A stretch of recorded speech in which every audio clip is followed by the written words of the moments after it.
Yeah. MVP goes to Jaylen Brown. And let's just riff on him before we go to an ad break, because you mentioned the quote, don't want to feel this again. He's spoken pretty routinely this postseason about not caring anymore about what people say, and that like all the he's had to deal with is what's made him stronger. I will say, watching him on the podium here or on the stage, when Adam Silver announced the MVP, he seemed genuinely surprised. Okay, were you surprised? I really thought it could have gone either way. I don't even know what was the final vote tally. Do you know? I don't have it in front of me. I can look it up, but I know I was surprised. I thought that Tatum was going to wind up getting it because of what this last game turned into, and the general, like, he winds up leading them in points and rebounds and assists, not just in this series but also for the whole postseason. Caps it. How much he was the engine of the drive and kick and all that stuff. I kind of thought that would wind up working in his favor, but Brown winds up winning the ballot there, winds up being the selection, and so certainly richly deserved, but I was a little bit surprised by it. Sam Hauser's now out on the court with a WWE belt and a cigar. Incredible. Yeah, I think we've talked about the two-way brilliance. To me, that's why Jaylen Brown got it. The fact that he's up in Luka's shorts. A 7-4 vote. 7-4 vote. Yep. It's 11. I thought it was 9 people. Nope. Panel of 11, including one Vincent Goodwill from Yahoo Sports. Including one Vincent Goodwill. Who voted for Jaylen. So, yeah, to me, that was a deciding factor. It was the fact he was all over Luka, picking him up at the opposite foul line to the point that Dallas is setting screens for Luka before he's even crossing half court. And he just always, from a feelings standpoint, he just always kind of delivered when they needed it. Mm-hmm. That third quarter in game 3. That's really what sealed it, I think. Even tonight, he kind of got hot at that. What was the end of the first? Forget exactly when it was when he hit the corner 3, and I don't know.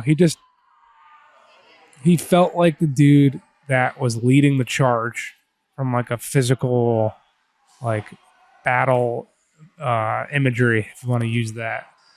And I thought from the 2 years ago when everyone's making fun of his handle, again, I'm leaving here closing my eyes when I imagine Jaylen Brown thinking of that right to left through the legs crossover that he can do anything out of now.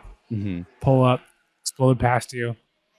He's got his own little Kobe bag of, I'm going to get into the paint and hit you with a shoulder and I can turn over both. Flawless player. I do not see a flaw in that man's game. And it's a remarkable achievement for someone who, number 3 draft pick in 2016. It was all about Ben Simmons versus Brandon Ingram. Yeah. That was the big debate. And it was a debate years into it when Simmons does what he does for a little while, becoming a multi-time All-Star and an all-defensive player, and Brandon Ingram got kind of anointed when he was an All-Star in New Orleans. This dude's just straight up better than both of them. Simmons is not even in the league for a legitimate. I mean, technically speaking, yeah, he's still on the roster. He's a member of the roster. He's going to make $40 million this year, but that dude doesn't play basketball on a regular basis. Brandon Ingram, I don't know what his outcome's going to be right now, but all the talk around the league is that he's a major trade candidate because the Pelicans aren't going to want to extend him. Jaylen Brown's got the richest contract in league history and he just won Finals MVP. So, and he was a dude who at Cal was far more of a raw athlete. People never believed that the jumper was going to be there. There was talk of him being too smart, and that was an issue, that he was going to have more focus. And I remember back during COVID when he went down to Atlanta to lead one of the George Floyd marches, he got some flack for that. The dude is everything you could possibly want Jaylen Brown to become if you are a Boston Celtics fan, if you're in this front office.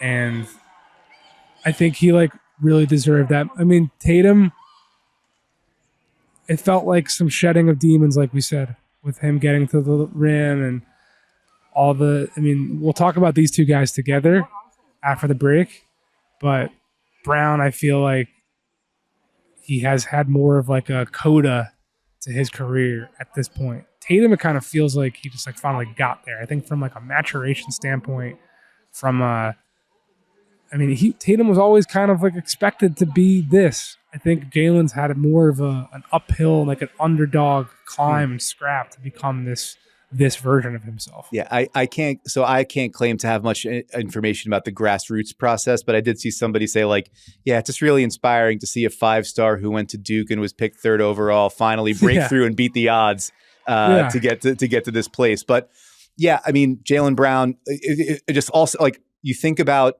the all-time like smacking down every doubter and hater with everybody who had any kind of could speak out the side of their mouth to you and, look at you askance. Dude responds to the lowest moment of his professional career by making $300 million, winning Eastern Conference Finals MVP, winning Finals MVP, winning a championship. And like, if any of you would now fix your mouths to say anything about Jaylen Brown, good luck. I don't think, whether he actually doesn't care or says he doesn't care because that's what you say when you do care, but you don't want people to know you don't care, whatever. He doesn't have to care anymore because he's got an awfully impressive argument ender.